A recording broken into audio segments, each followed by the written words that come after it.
আছেন উদ্বোধক বিশিষ্ট কবি মৃদুল দাশগুপ্ত, বিশিষ্ট সাহিত্যিক অনিতা অগ্নিহোত্রী, বিশিষ্ট কবি জয় গোস্বামী, বিশিষ্ট কবি সুবোধ সরকার। আমরা পেয়েছি আমাদের মধ্যে বিশিষ্ট সাহিত্যিক আবুল বাশার, বাংলা একাডেমির সদস্য অভিক মজুমদার, ত্রিদীপ চট্টোপাধ্যায়, সুধাংশু দে, বিশিষ্ট সাহিত্যিক প্রচেত গুপ্ত, বিশিষ্ট কবি শ্রীজাত, বাংলা একাডেমির সদস্য প্রসূন ভৌমিক। তাদের সবাইকে আমাদের আন্তরিক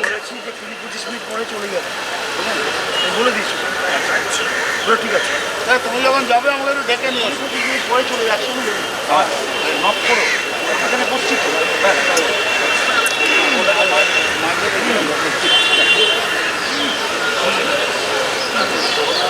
ডোকরা স্মারক উপহার, ফুলের উপহার এবং একই সঙ্গে কোভিড পরিস্থিতির কথা মনে রেখে মাস্ক তুলে দেওয়া হচ্ছে মঞ্চে উপবিষ্ট বিশিষ্ট অতিথিদের হাতে। মঞ্চে রয়েছেন প্রচেত গুপ্ত, অভিক মজুমদার, শ্রীজাত, প্রসূন ভৌমিক, আবুল বাশার, জয় গোস্বামী, ব্রাত্য বসু, সুবোধ সরকার। উপস্থিত আছেন উদ্বোধক বিশিষ্ট কবি মৃদুল দাশগুপ্ত, বিশিষ্ট সাহিত্যিক অনিতা অগ্নিহোত্রী। উপস্থিত আছেন ত্রিদীপ চট্টোপাধ্যায়, সুধাংশু দে। আপনাদের সকলকে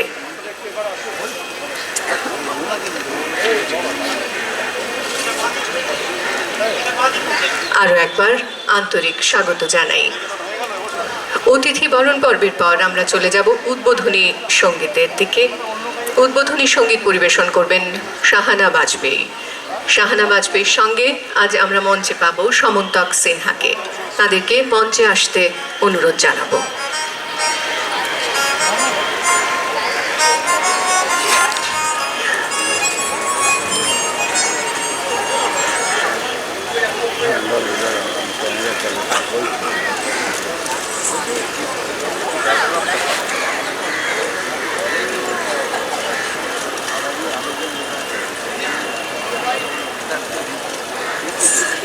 শাহানা বাজপেয়ী এবং সমন্তক সিনহার হাতে আমরা তুলে দিতে চাই আমাদের উপহার,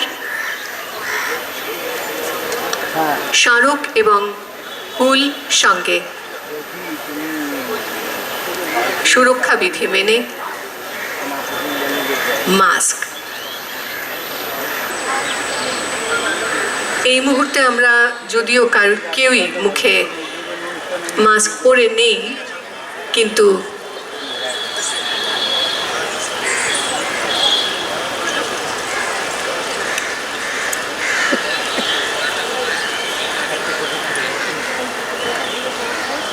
সময়ের কথা মনে রেখে হয়তো আরো বেশ কিছুদিন আমাদের কিছু কিছু নির্দিষ্ট সতর্কতামূলক ব্যবস্থা মেনে চলতেই হবে, বিধিনিষেধ মেনে চলতেই হবে। উদ্বোধনী সঙ্গীত পরিবেশন করবেন শাহানা বাজপেয়ী, সঙ্গে আছেন সমন্তক সিনহা। সকলকে নমস্কার জানাই। এই সাহিত্য উৎসবে আমরা আমন্ত্রণ পেয়েছি গান গাওয়ার জন্য, এই জন্য কর্তৃপক্ষকে অনেক অনেক ধন্যবাদ। আমি গান গাওয়ার আগে গত 2 বছরে এই সময়ে যারা আমাদের ছেড়ে চলে গেছেন এবং আপনারা সকলে যারা সঙ্গে আছেন তাদের জন্য একটা কবিতা পড়ব, তারপরে গাইব। ছোট্ট কবিতা, বাংলাদেশের বিখ্যাত কবি শ্রী নির্মলেন্দু গুণের লেখা।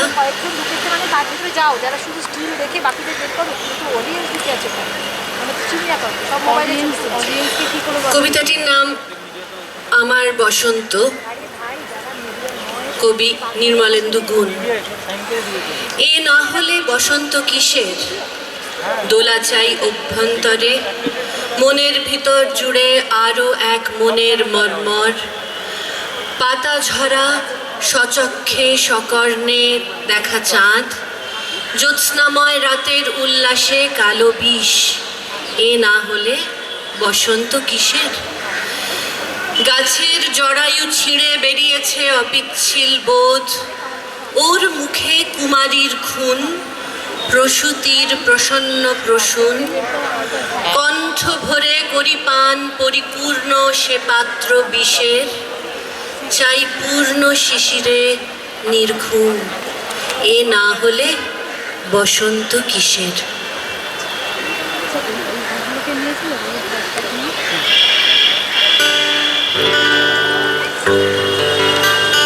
একটা বসন্তের গান দিয়ে শুরু করছি।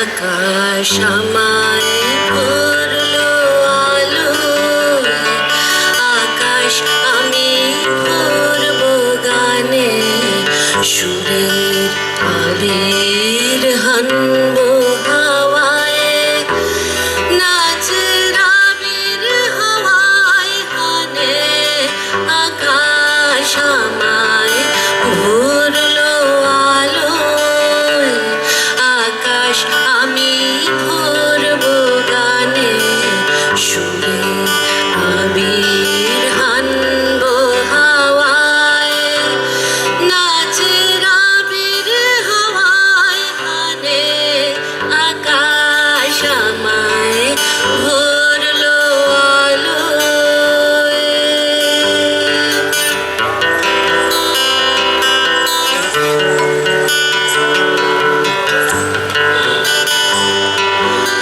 ওরে পলাশ, ওরে পলাশ, রাঙা রঙের শিখায় শিখায়, দিকে দিকে আগুন জ্বালাস, ওরে পলাশ, ওরে পলাশ, রাঙা রঙের শিখায় শিখায়, দিকে দিকে আগুন জ্বালাস, আমার মনের রাগ রাগিনী রাঙা হলো রঙিন গানে, আকাশ আমায় ভরলো আলোয়, আকাশ আমি ভরবো গানে, সুরে আবির হানবো হাওয়ায়, নাচের আবির হাওয়ায় হানে, আকাশ আমায় ভরলো আলোয়।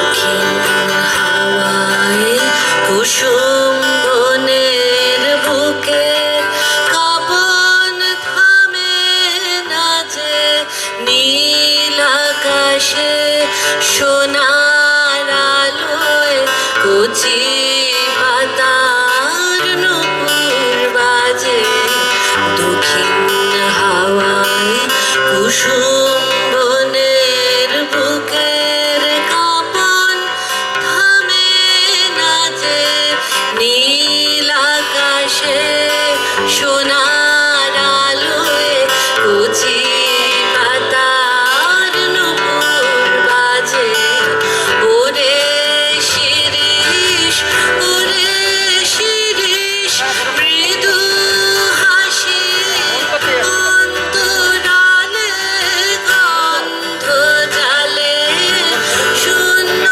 গিরিশ, ওরে শিরিষ, ওরে শিরিষ, মৃদু হাসি অন্তরালে, গন্ধ জালে শূন্য গিরিশ, তোমার গন্ধ আমার কণ্ঠে, আমার হৃদয়ে টেনে আনে, আকাশ আমায় ভরলো আলোয়, আকাশ আমি ভরবো গানে, সুরের আবির হান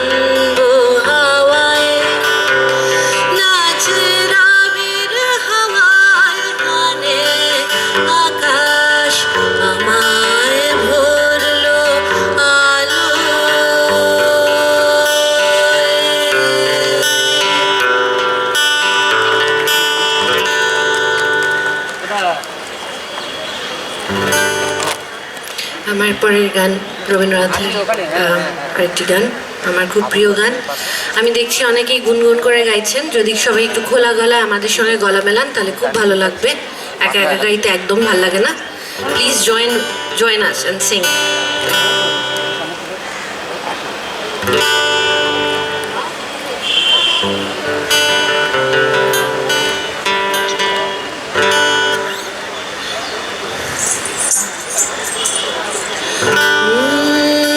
তোমার খোলা হাওয়া লাগিয়ে পালে, তোমার খোলা হাওয়া লাগিয়ে পালে, তোমার খোলা হাওয়া টুকরো করে কাছে আমি ডুবতে রাজি আছি, আমি ডুবতে রাজি আছি, তোমার খোলা হাওয়া লাগিয়ে পালে, তোমার খোলা হাওয়া। সকাল আমার গেল মিছে, বিকেল যে যায় তারই পিছে গো। সকাল আমার গেল মিছে, বিকেল যে যায় তারই পিছে গো। রেখো না আর বেঁধো না আর ফুলের কাছাকাছি, আমি ডুবতে রাজি আছি, আমি ডুবতে রাজি আছি, তোমার খোলা হাওয়া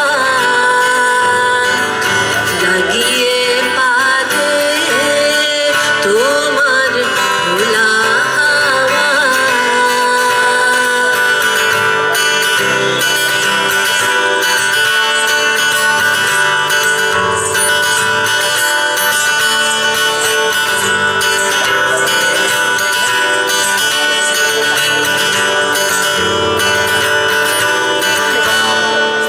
মাঝির লাগে আছি জাগে সকল রাত্রি বেলা, ঢেউগুলো যে আমায় নিয়ে করে কেবল খেলা। মাঝির লাগে আছি জাগে সকল রাত্রি বেলা, ঢেউগুলো যে আমায় নিয়ে করে কেবল খেলা। ঝড়কে আমি করব মিতে, ডুরব না তার ভ্রুকুটিতে।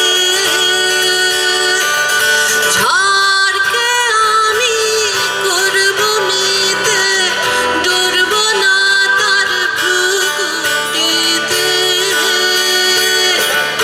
দাও ছেড়ে দাও ওগো আমি তুফান পেলে বাঁচি, আমি ডুবতে রাজি আছি, আমি ডুবতে রাজি আছি, তোমার খোলা হাওয়া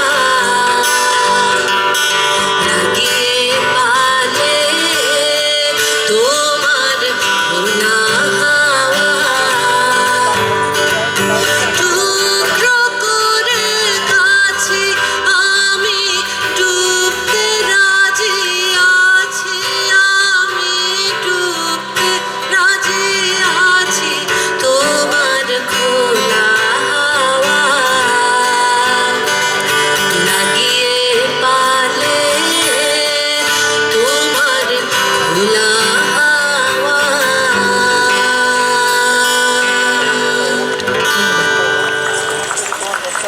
শাহানা বাজপাইকে আমাদের আন্তরিক ধন্যবাদ। সমন্তাক সিনহা শাহানা বাজপাইকে ধন্যবাদ জানিয়ে এবার স্বাগত ভাষণ পর্ব অনুরোধ জানাবো পশ্চিমবঙ্গ বাংলা একাডেমির মাননীয় সচিব বাসুদেব ঘোষ মহাশয়ের কাছে।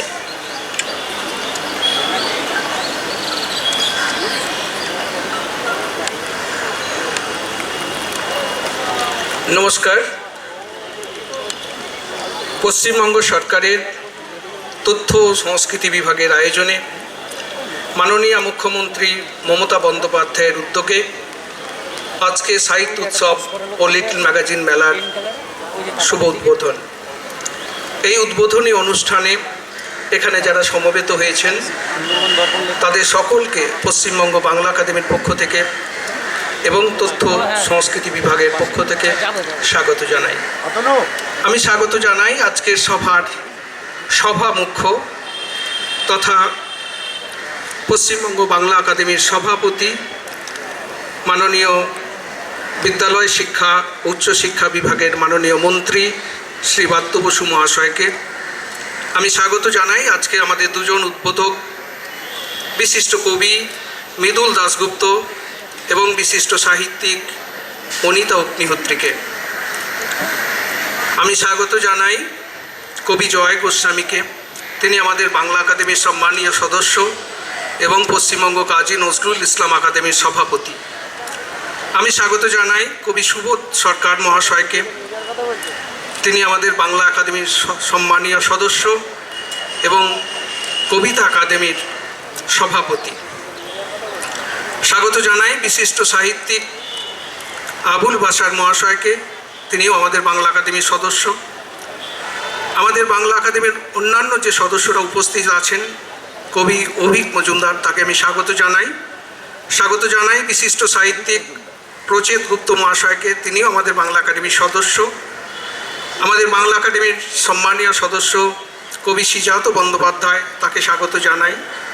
স্বাগত জানাই শ্রী সুধাংশু দে এবং ত্রিদীপ চট্টোপাধ্যায় মহাশয়কে, তারা দুজনও আমাদের বাংলা একাডেমির সম্মানীয় সদস্য শ্রী প্রসূন ভৌমিক মহাশয়কেও আমি স্বাগত জানাই, তিনিও আমাদের বাংলা একাডেমির সদস্য। এছাড়া আজকে সঙ্গীত পরিবেশন করলেন শাহানা বাজপেয়ী এবং তার সহশিল্পী, তাকে আমি স্বাগত জানাই।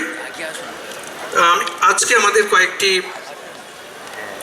পুস্তকের শুভ উদ্বোধন হবে আমাদের নবস্পন্দন গ্রন্থমালায়। সেই দুজন গল্পকার এবং দুজন কবি উপস্থিত আছেন, সৌরভ হোসেন, সাক্ষ্যজিৎ ভট্টাচার্য, তাদেরকে স্বাগত জানাই। স্বাগত জানাই মোনালিসা রেহমান এবং অনিমিক পাত্রকে। এছাড়া বহু বিশিষ্ট মানুষ এখানে উপস্থিত আছেন। আজকে আমরা খুবই গর্বিত যে শঙ্করী প্রসাদ বসুর মহাশয়ের দুটি বই আমরা উদ্বোধন করতে পারবো এই মঞ্চে। তার পুত্র সুদীপ বসু এখানে উপস্থিত আছেন, তাকে স্বাগত জানাই। এছাড়া পশ্চিমবাংলার বিভিন্ন প্রান্ত থেকে যে লিটল ম্যাগাজিনের সম্পাদকরা এখানে উপস্থিত হয়েছেন, যে কবি সাহিত্যিকরা এসেছেন, আমার বহু শিল্পী বন্ধু এসেছেন, সাংবাদিকরা এসেছেন, আমার বহু সহকর্মী, আমাদের তথ্য সংস্কৃতি বিভাগ এবং পশ্চিমবঙ্গ সরকারের অন্যান্য আধিকারিকরা উপস্থিত হয়েছেন। তাদের সকলকে পশ্চিমবঙ্গ বাংলা একাডেমির পক্ষ থেকে আমি স্বাগত জানাচ্ছি। নমস্কার।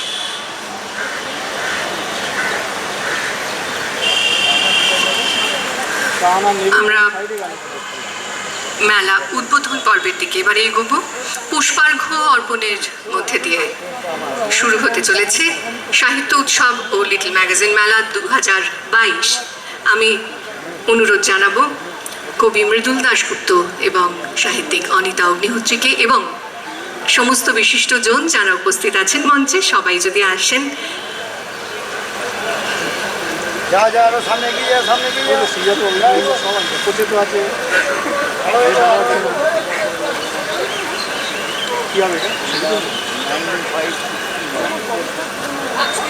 আর একটু আসতে হবে, আর একটু কাছে আসতে হবে।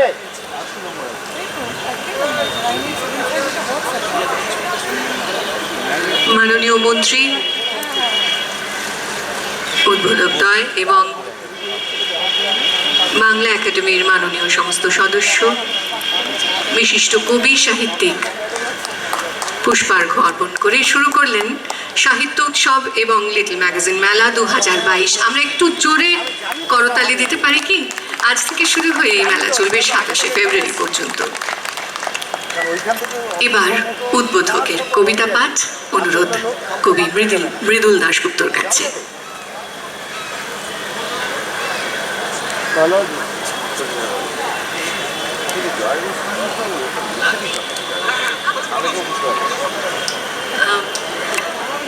বক্তব্য রাখার জন্য কবির কাছে অনুরোধ রইল। হ্যাঁ, আমি তো জানতাম না কবিতা পাঠ করতে হবে, আমি সেভাবে প্রস্তুত হয়ে আসিনি, কিন্তু আমি দু একটা কথা বলবো। সেটা হচ্ছে একটা দুঃসময়ের ভেতর দিয়ে আমরা চলেছি গত 2 বছর ধরে, যে মহাব্যাধিতে গোটা বিশ্ব আক্রান্ত হয়েছে। সেটার ঢেউগুলো উঠছে, কখনো কখনো ঢেউ যখন নেমে আসছে তখন আমাদের এই রকম উৎসব বা অনুষ্ঠান করা সম্ভব হচ্ছে। আপনারা জানেন পিছিয়ে পিছিয়ে বইমেলা হবে, লিটল ম্যাগাজিন মেলাও পিছিয়ে করা হয়েছে। আমরা অতিশয় একটি দুঃসময়ের ভেতরে আছি। আমরা সেই যে লিটল ম্যাগাজিন মেলায় এসেছি, আমরা অনেক প্রিয়জন হারিয়েছি। লিটল ম্যাগাজিন মেলা হচ্ছে কিন্তু সংরক্ষিত নেই, এটা তো ভাবা যায় না। এইরকম সব দুঃখজনক ঘটনা ঘটেছে। সমাজের বহু বিশিষ্টজন মারা গেছেন। আমাদের লেখালেখির বেশ কয়েকজন বন্ধু তারা এই সময়টায় চলে গেছেন। আমরা ভয়ঙ্কর বিপদ আপদের ভেতরে রয়েছি। তবু আমি বলবো, এই যে লিটল ম্যাগাজিন এই যে 2 বছরে ইতি উতি করে বেরিয়েছে, সেগুলোই আমাদের ওই যে অশুভ তাকে প্রতিরোধ করার, তার বিরুদ্ধে আমরা লড়াই করছি। লিটল ম্যাগাজিন মানে একটি যুদ্ধের প্রবাহ। আমরা প্রথার বিরুদ্ধে লড়াই করছি, আমরা সমাজের যাবতীয় কলুষের বিরুদ্ধে লড়াই করছি। লিটল ম্যাগাজিন সে আলোর দিকে নিয়ে যাবার একটা রাস্তা। আমরা যারা কবিতা লেখার চেষ্টা করি, আমরা যারা গল্প লেখার বা সংস্কৃতির বিভিন্ন মাধ্যমের যে আমরা কাজ করি, এই যেমন ব্রাত্য রয়েছেন, ব্রাত্য বাংলা একাডেমির এখন সভাপতি, সে নাটকের যে বাংলায় কাজ করেছে, সেও আমাদের একজন সাহিত্যকর্মী। তা আমি লিটল ম্যাগাজিনের বরাবরের মানুষ। সেই বালক কিশোর বয়স থেকে আমি লিটল ম্যাগাজিনে জড়িয়ে আছি, অদ্যাবধি জড়িয়ে আছি। আমি লিটল ম্যাগাজিনের একজন সাধারণ কর্মী হিসেবে এই যে তামাম বাংলার লিটল ম্যাগাজিনগুলি এখানে মেলায় মেতেছে, তাদের তরফ থেকে আমি এবং অনিতা আজকের এই লিটল ম্যাগাজিন মেলার উদ্বোধন করলাম। আমি আর দুটি কথা বলবো। সেটা হচ্ছে লিটল ম্যাগাজিন সম্পর্কে যারা লিটল ম্যাগাজিন করেন, এখন যারা নবীন, এখন যারা কিশোর, এখন যারা সদ্য তরুণ, তাদের জন্য এই কথাটা বলছি। লিটল ম্যাগাজিন কিন্তু আমাদের যে সাহিত্য, তার মূল ধারা। লিটল ম্যাগাজিনেই নতুন কিছু লেখাপত্র, নতুন সাহিত্য, তা বাংলা সাহিত্যের ভাণ্ডারে জড়ো হয়। লিটল ম্যাগাজিনই হচ্ছে সাহিত্যের মূল ধারা। আর যারা মনে করেন লিটল ম্যাগাজিন হচ্ছে বড় পত্রিকায় ওঠার একটা সিঁড়ি, সেটাও ভুল। লিটল ম্যাগাজিনই আমাদের আশ্রয়, লিটল ম্যাগাজিনই আমাদের ক্ষেত্র, আর লিটল ম্যাগাজিনই আমাদের রণক্ষেত্র। আমরা এই দুঃসময়ের বিরুদ্ধে লড়াই করছি। আমরা আমাদের বোধ, বিবেচনা, বিবেক জাগ্রত রাখছি। আপনারা সবাই ভালো থাকুন, সকলের মঙ্গল হোক। কবিকে ধন্যবাদ জানিয়ে এরপর বিশিষ্ট সাহিত্যিক অনিতা অগ্নিহোত্রীর কাছে বক্তব্য রাখার জন্য, হ্যাঁ, কবি রাজি হয়েছেন কবিতা পড়ে শোনাতে।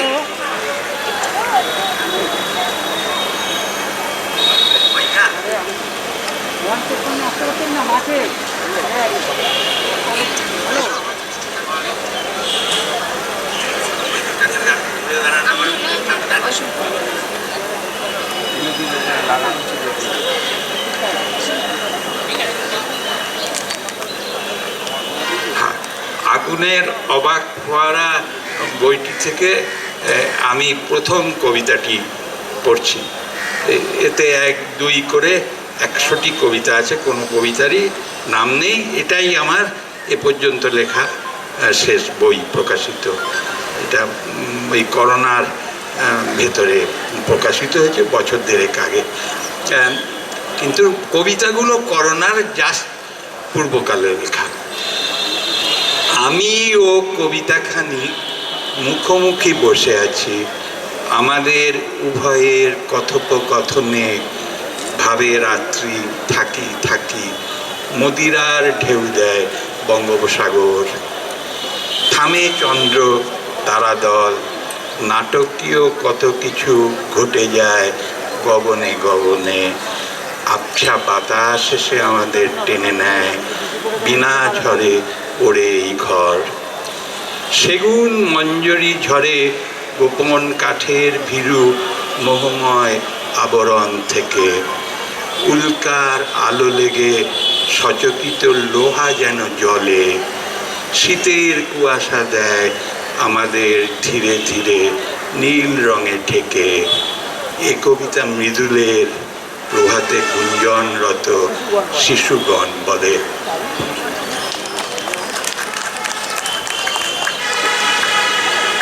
কবিকে আন্তরিক ধন্যবাদ এবং কৃতজ্ঞতা। এবার বিশিষ্ট সাহিত্যিক অনিতা অগ্নিহোত্রীর কাছে তার বক্তব্যের জন্য আমাদের অনুরোধ রইল।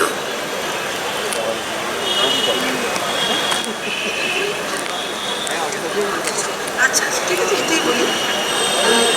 সকলকে নমস্কার। বাংলার শিক্ষামন্ত্রী তথা বাংলা একাডেমির সভাপতি শ্রী ব্রাত্য বসু, মৃদুলদা, আমাদের বাংলা একাডেমির সদস্য, বিশিষ্ট লেখক, সাহিত্যিক এবং প্রকাশক যারা আছেন, আর লিটল ম্যাগাজিনের সম্পাদক, পাঠক, লেখক, সবাইকে আমার আনন্দিত অভিনন্দন জানাই। খুব ভালো লাগছে এখানে আসতে পেরে।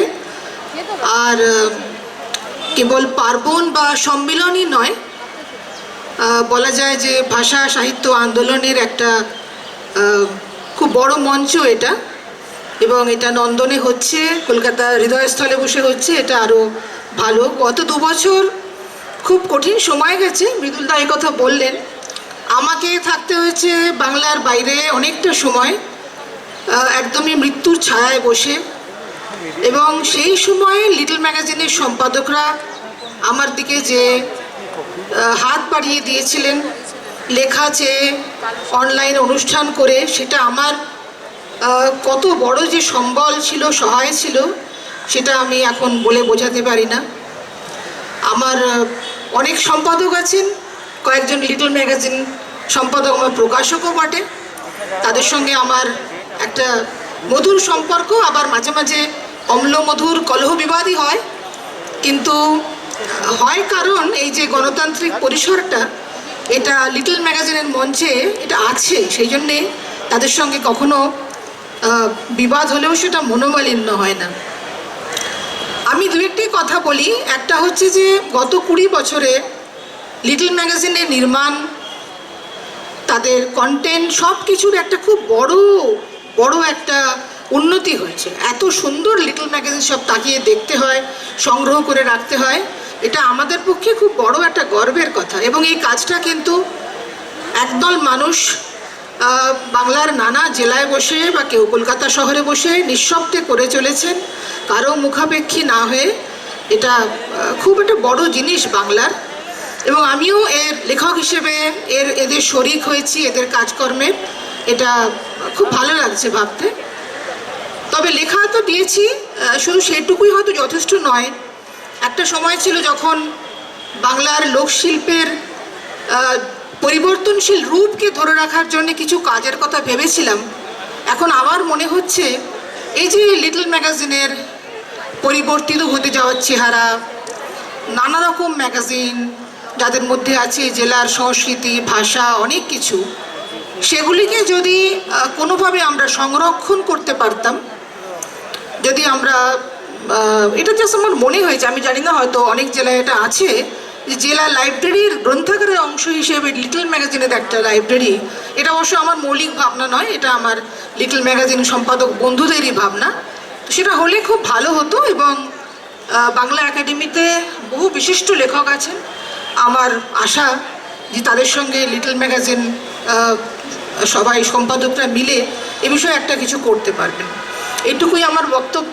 আমাদের উৎসব আনন্দময় হোক। খুব ভালো লাগছে। আর আমি আর কবিতা পড়লাম না, মৃদুলদারও কবিতা পড়ার পরে আর আমার কবিতা পড়ার অর্থ হয় না। ধন্যবাদ, নমস্কার।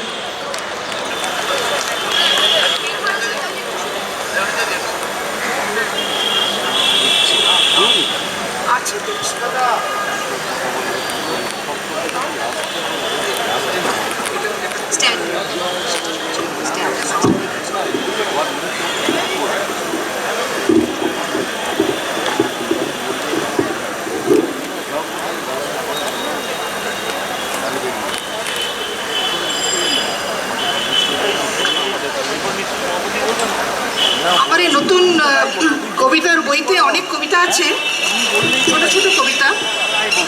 আমি একটা ছোট কবিতা পড়ি। যখনই আমাদের বহিরাগত শ্রমিকরা ফিরছিলেন ঘরে, অনেকেই ফিরতে পারেননি, তাদের এই ফেরার সময়টাতে অনেক কথা মাথায় আসছিল।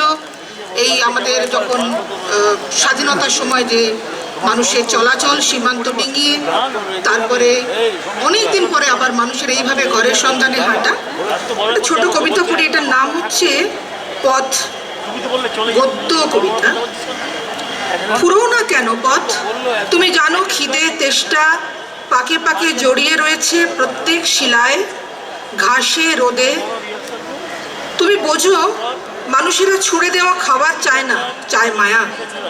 খিদে সয়ে যায়, ক্লিষ্ট করে স্পর্শহীন দূরত্বের ভার। পাহাড়ের পাকদণ্ডী অরণ্যের সঙ্গোপনে পথ চলে, প্রহরীর দূরবীন পৌঁছবে না এত দূর। তাই পথ বঙ্কিম, ক্ষুরধার, ক্রূর। যে পাতাটি নিরক্ত খসে গেল শব্দহীন অরণ্য সীমায়, তার ঘরে বুকের উত্তাপ রাখা ছিল অন্যের সুবাস। কথা দিয়েছিলে পথ রাখো নাই। নমস্কার।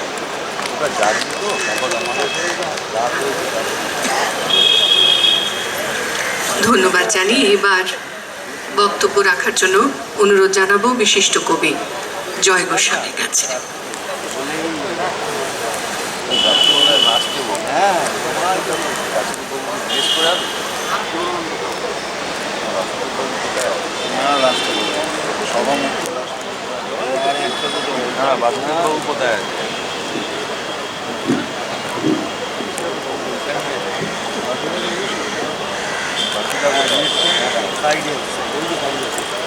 সভাকে প্রণাম, সভা মুখ্যকে আমার সশ্রদ্ধ অভিবাদন ও নমস্কার। মঞ্চে যত গুণী ব্যক্তি উপস্থিত আছেন তাদের সকলকে এবং সামনে শ্রোতাদের মধ্যে যত নবীন কবি, সাহিত্যিক, লিটল ম্যাগাজিন সম্পাদকরা আছেন তাদের সকলকেই আমার সশ্রদ্ধ অভিবাদন। বলবে, তারপর বই প্রকাশ, তারপর আমি 4-5টা কথা আলাদা আলাদা করে বলবো, সেই জন্যে আমি সভাপতি ব্রাত্য বসুর কাছ থেকে এই সময়টুকু চেয়ে নিয়েছি আমাকে কিছু বলতে দেওয়ার জন্যে। তিনি সেটা মঞ্জুর করেছেন, এই জন্য তার প্রতি কৃতজ্ঞতা জানাই। প্রথমেই বলি, আমি এখানে কেন এসেছি। আমার গত বছর একটা অসুখ করেছিল, তাতে আমায় 2বার হাসপাতালে যেতে হয়েছিল এবং আমার ডাক্তার বলে দিয়েছেন যে 60-এর উপর যাদের বয়স তাদের যদি একবার কোভিড হয় তাহলে তাদের রোগ প্রতিরোধ শক্তি অত্যন্ত কমে যায়, সুতরাং খুব সাবধানে থাকা দরকার। এই কথা শোনেননি বলে খুব সম্প্রতি ভীষ্ম গুহ ঠাকুরতা, যিনি অভিনেতা, তিনি প্রয়াত হয়েছেন। তারও বয়স 60-এর ওপর ছিল এবং তিনি ডাক্তারের এই নিষেধাজ্ঞা মান্য করেননি। কিন্তু সেই নিষেধাজ্ঞা উপেক্ষা করেও আমি এসেছি, কারণ একটি দায়িত্ববোধ করেছি বলে এবং একটি আনন্দ বোধ করেছি বলে। দায়িত্বটা কি? এখানে যারা সদস্য আছেন তাদের মধ্যে আমি 11 বছর ধরে এই বাংলা একাডেমির অন্যতম সদস্য হয়ে আছি। শীর্ষেন্দু মুখোপাধ্যায় বয়সের কারণে আসতে পারেননি, ফলে আমি সবচেয়ে প্রবীণ সদস্য। আমার উচিত আজকে এই যে নতুন সভাপতি এবং নতুন সদস্যরা এসেছেন তাদের সশ্রদ্ধ অভ্যর্থনা জানানোর দায়িত্ব গ্রহণ করা। যখন আমাদের প্রাক্তন সভাপতি শ্যামলী মিত্রের প্রয়াণ সংবাদপত্রে পড়ে আমি শোকাহত এবং হতোদ্যম হয়ে পড়েছি, তখন আমি এই সময় দৈনিক মারফত জানতে পারলাম যে বাংলা একাডেমির নতুন সভাপতি নিযুক্ত হয়েছেন ব্রাত্য বসু এবং নতুন একটি সদস্য দল নির্বাচন করেছেন আমাদের মাননীয় মুখ্যমন্ত্রী মমতা বন্দ্যোপাধ্যায়। তিনি যে কত দূরদর্শী এবং শিল্পীকে যে তিনি কতটা নির্ভুলভাবে তার শিল্পী সত্তাকে চিনে নিতে পারেন তার প্রমাণ এই নবগঠিত যে সদস্যমণ্ডলী এবং যে সভাপতি নির্বাচন তার মধ্যে দিয়ে প্রকাশিত হয়েছে। আপনাদের বলি যে এখন যারা নতুন লেখালেখি করতে আসছেন তাদের হয়তো ধারাবাহিকভাবে পড়ার অভ্যেসটা নেই বা পড়ার সময় তারা পান না, কারণ আমরা যখন অল্প বয়সী ছিলাম তখন আমাদের সামনে এই ফেসবুক, মোবাইল, হোয়াটসঅ্যাপ এগুলো ছিল না। এগুলো অনেকখানি সময় নিয়ে নেয়, ফলে পড়ার সময়টা একটু কমে যায়। আমাদের যিনি সভাপতি নির্বাচিত হয়েছেন উচ্চশিক্ষামন্ত্রী রূপেই তাকে আমরা প্রধানত জানি, শ্রীযুক্ত ব্রাত্য বসু। তিনি এই মুহূর্তে শিল্পকলার যতগুলি শাখায় কাজ করছেন, যেমন আজ থেকে 25 বছর আগে অশালীন নামক নাটক লিখে নির্দেশনা দিয়ে এবং অভিনয় করে তার শিল্প জগতে আত্মপ্রকাশ ঘটে। তখন থেকে আজ পর্যন্ত তিনি তার 3 খণ্ড নাটক সমগ্র বেরিয়ে গেছে এবং 4র্থ খণ্ড যন্ত্রস্থ শীঘ্রই বেরোবে। তিনি সাহিত্য রচনার জন্যে, কারণ নাটক একরকম সাহিত্য, না সাহিত্য রচনার জন্য সাহিত্য একাডেমি পুরস্কার পেয়েছেন। তিনি একের পর এক প্রবন্ধ লিখেছেন নানা জাতের। কি ধরনের প্রবন্ধ? প্রথমত থিয়েটার সম্বন্ধে প্রবন্ধ লিখেছেন, যেমন পিরান্ডেলোকে নিয়ে লিখেছেন, আর্থার মিলারকে নিয়ে লিখেছেন, চেকভকে নিয়ে লিখেছেন। তেমনি পাশাপাশি শিশির কুমার ভাদুড়িকে নিয়ে লিখেছেন, গিরিশচন্দ্রকে নিয়ে লিখেছেন, সৌম্য মিত্রকে নিয়ে লিখেছেন, অজিতেশ বন্দ্যোপাধ্যায়কে নিয়ে লিখেছেন, উৎপল দত্তকে নিয়ে লিখেছেন।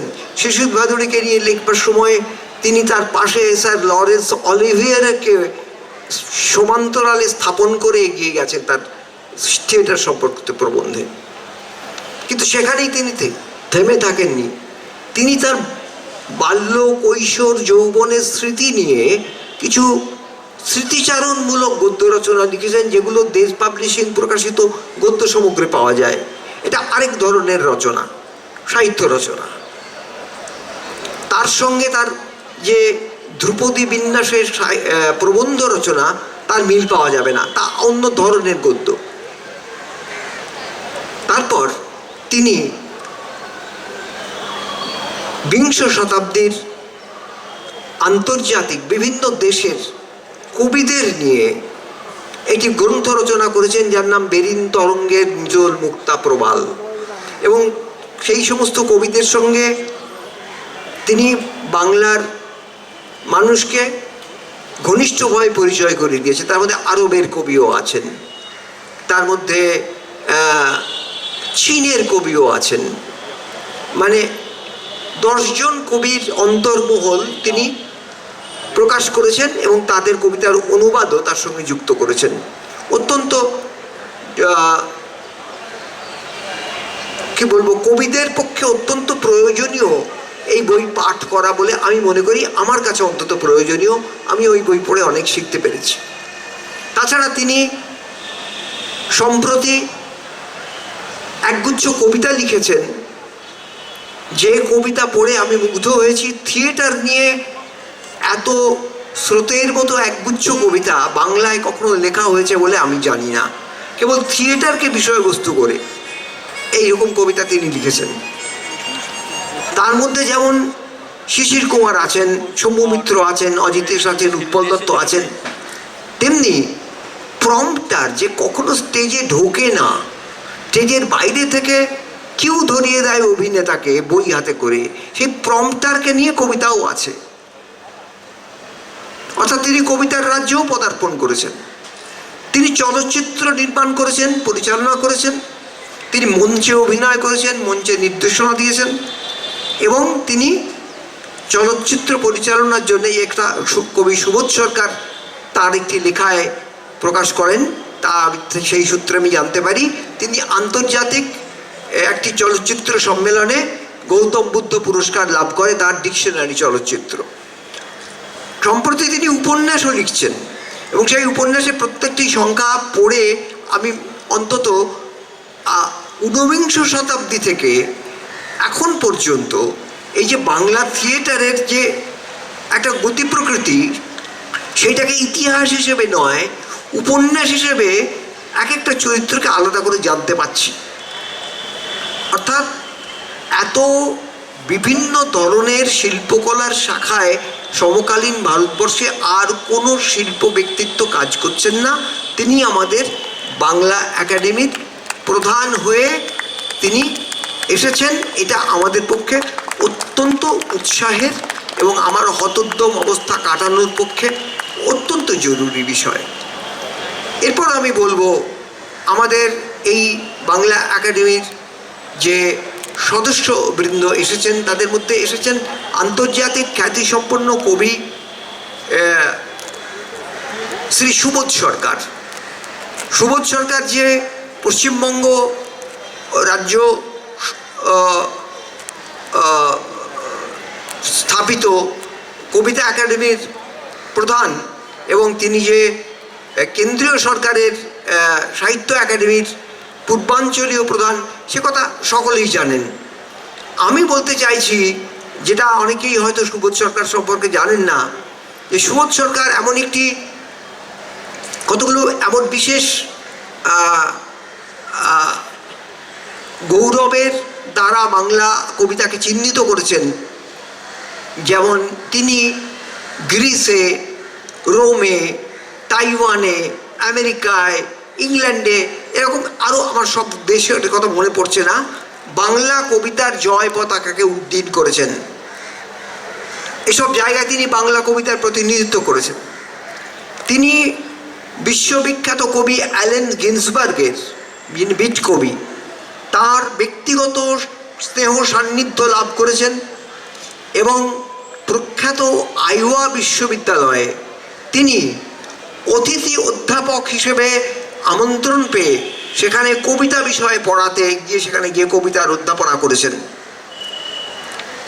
এই কবি এমন একটি পুরস্কার পেয়েছেন যে পুরস্কারের কথা খুব একটা পরিচিত নয়। তিনি যে একাডেমি পুরস্কার পেয়েছেন সেটা আমরা সবাই জানি, বা বাংলা একাডেমি পুরস্কার পেয়েছেন সেটা আমরা সবাই জানি, কিন্তু যেটা আমরা জানি না তা হলো যে তিনি জব্বলপুর বিশ্ববিদ্যালয়ের গঙ্গাধর মেহের পুরস্কার পেয়েছেন। সেই পুরস্কার তাঁর আগে, সুবোধ সরকারের আগে পেয়েছেন কবি সুভাষ মুখোপাধ্যায়, কবি অরুণ মিত্র, কবি শক্তি চট্টোপাধ্যায় এবং কবি শঙ্খ ঘোষ। তারপরে এই পুরস্কারের প্রাপক হয়েছেন কবি সুবোধ সরকার। এটা নিশ্চয়ই অনেকেরই জ্ঞাত সারে মানে অনেকেরই জানা নেই, হয়তো এটা আমার অনুমান। তিনি 1987 সাল থেকে অদ্যাবধি 35 বছর ধরে একটি পত্রিকা সম্পাদনা করছেন, যে পত্রিকাটা ঠিক অন্য যে কোনো লিটল ম্যাগাজিনের মতো নয়। সেই পত্রিকাটিতে সর্বভারতের সমস্ত ভারতের বিভিন্ন প্রদেশের বিভিন্ন ভাষার কবিতার অনুবাদ ছাপা হয় বাংলায়, এবং একই সঙ্গে সেই 87 সাল থেকে আজ পর্যন্ত বাংলার যে তরুণতম কবিরা আছেন তারাও সমানভাবে সেখানে জায়গা পেয়ে থাকেন। কেবল এইখানেই তার সম্পাদক সত্তার কাজ শেষ হয়ে যাচ্ছে তা নয়, তিনি কেন্দ্রীয় সরকার স্থাপিত যে সাহিত্য একাডেমি, সেখান থেকে যে ইংরেজি জার্নাল বেরোয়, সর্বভারতীয় জার্নাল ইন্ডিয়ান লিটারেচার, সেই ইন্ডিয়ান লিটারেচারও তিনি সম্পাদনা করেছেন।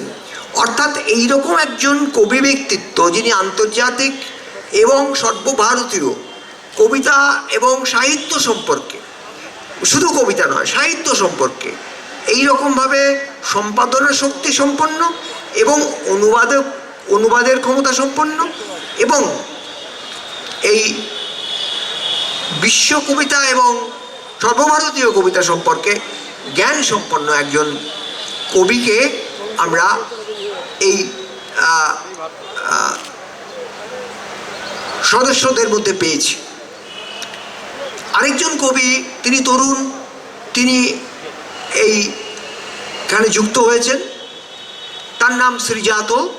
তিনি অত্যন্ত অল্প বয়সে প্রভূত খ্যাতি অর্জন করেছেন তার নিজ গুণের দ্বারা। তিনি আনন্দ পুরস্কার পেয়েছেন অত্যন্ত অল্প বয়সে, এবং তিনিও আন্তর্জাতিক খ্যাতি লাভ করেছেন, কারণ আইওয়ার যে IWP অর্থাৎ যে একটা রাইটিং ওয়ার্কশপ যেখানে ওখানে হয়, যে সেখানে তিনি মানে পশ্চিমবঙ্গের বাংলা কবিতার প্রতিনিধিত্ব করতে সেখানে তিনি গিয়ে প্রতিনিধিত্ব করেছেন, একজন ডেলিগেট হিসেবে সেখানে তিনি গিয়েছিলেন। আমাদের মনে থাকতে পারে যে সুনীল গঙ্গোপাধ্যায় এবং শঙ্খ ঘোষ 60-এর দশকে এই আইওয়া লেখক শিবিরে যোগদান করেছিলেন। সেই জায়গায় কবি শ্রীজাত যোগ দিয়েছেন, এবং তিনি সেই সূত্রেই শুধু আন্তর্জাতিক খ্যাতিসম্পন্ন এটা আমরা বলতে পারি। তাছাড়া তাকে বিদেশ থেকে বারবার ডেকে নিয়ে যাওয়া হয়, সেও আমরা জানি। এর পাশাপাশি বলতে চাই যে সম্পাদনার অভিজ্ঞতাও তার আছে। তিনি বিখ্যাত কবিতা পত্রিকা কৃত্তিবাস, সেই কৃত্তিবাসের সম্পাদনা ভার দীর্ঘদিন বহন করেছেন। এখন তিনি হয়তো ওই কৃত্তিবাস বোধহয় এখন তত বেরোচ্ছে না। আমি খবর পাঠাই, আমার স্ত্রীকে মাঝে মাঝে পাঠাই ওই ধ্যানবিন্দু আর ইয়েতে ওই পাতিরামে, ওখানে কৃত্তিবাস পত্রিকাটা দেখতে পাই না। তার বদলে কৃত্তিবাস পত্রিকা বড় চেহারায় একটা অন্য জায়গা থেকে বেরোচ্ছে, সেইটা দেখতে পাই। কিন্তু এই যেটা মানে আগে যে কৃত্তিবাস ছিল, যেটাতে এই এরা কাজ করেছেন, মানে সম্পাদনার ভার বহন করেছেন সুনীল গঙ্গোপাধ্যায়ের পরে শ্রীজাতরা, সেই পত্রিকাটি দেখতে পাই না। ফলে তিনিও সম্পাদনার অভিজ্ঞতা সম্পন্ন। এইবার আমি বলবো কথা সাহিত্যের কথা। কথা সাহিত্যিক হিসেবে এখানে যোগ দিয়েছেন আমাদের আছেন প্রবীণ লেখক, যার কলমে কোনো রকম প্রবীণতার ছাপ নেই, অত্যন্ত উৎসাহী, 72 বছর বয়সেও অত্যন্ত জোরালো তার কলম। তিনি কথা সাহিত্যিক, তিনি কথা সাহিত্যিক রূপেই পরিচিত। তিনি আবুল বাশার, তিনি এখানে যোগ দিয়েছেন। এই সঙ্গে যোগ দিয়েছেন প্রচেত গুপ্ত। আমি যখন এই সময় পত্রিকায় এ বিষয়ে একটি চিঠি লিখেছিলাম, তখন প্রচেত গুপ্তর নামটি আমি সেখানে উল্লেখ করিনি, কারণ আমি জানতাম না যে প্রচেত গুপ্ত এর মধ্যে যুক্ত হয়েছেন। সেই জন্য আমি প্রচেত গুপ্তর কাছে এবং সকলের সামনে যারা উপস্থিত সকলের কাছেই মার্জনা প্রার্থনা করছি। প্রচেত গুপ্ত যে শুধু এই সময়ে একজন বিশিষ্ট গদ্য লেখক তাই নন, তিনি গল্প এবং কবিতা, যে তার গল্প এবং উপন্যাস যে মানুষের খুব ভালো লাগে শুধু তাই নয়, তিনি সম্পাদনার অভিজ্ঞতা সম্পন্ন। তিনি একটি নামকরা দৈনিক, আজকাল দৈনিকের যে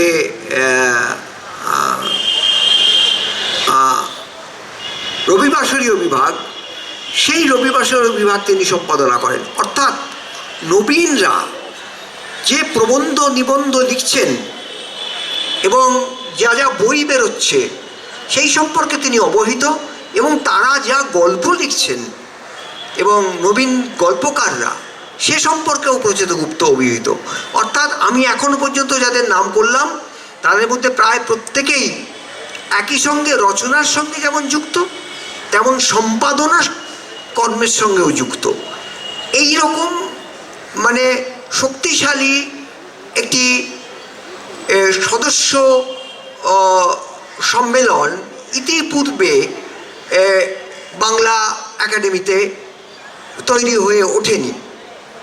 ব্রাত্য বসু, যার নাম আমি প্রথমেই বলেছি, আমাদের যিনি সভামুখ্য এবং সভাপতি, তিনিও দীর্ঘকাল ধরে ব্রাত্যজন নামে একটি নাট্যপত্র সম্পাদনা করে আসছেন। অর্থাৎ সম্পাদনার অভিজ্ঞতা এদের প্রত্যেকেরই রয়েছে। এখানে এই দুজন প্রকাশক যুক্ত হয়েছেন এবার। তার মধ্যে একজন সুধাংশু শেখর দে, তিনি 50 বছর ধরে দেশ পাবলিশিং, সাফল্যের সঙ্গে দেশ পাবলিশিংকে এগিয়ে নিয়ে যাচ্ছেন। 50 বছর ধরে তিনি এই প্রকাশনার কাজে যুক্ত আছেন।